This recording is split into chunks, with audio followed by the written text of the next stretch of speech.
For our second limit problem, we'll be doing this one here.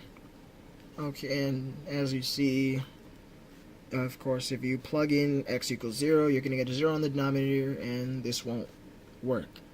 So we'll have to change this again into a form that we can take the limit of. So let us begin. For this one, there are some identities that we know for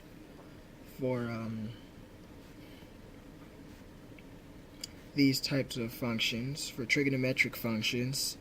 So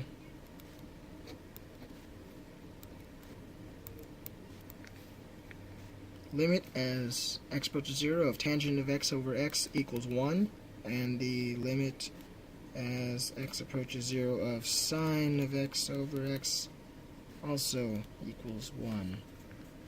So given that, we can use some of our limit properties, where if you separate this out through multiplication, you can just separate out into separate limits.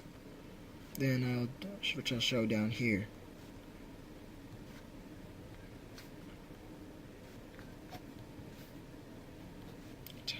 We have the limit of x approaches 0 of tangent x over x times the limit as x approaches 0 of sine of 3x over x. If you multiply this back together, it will get that.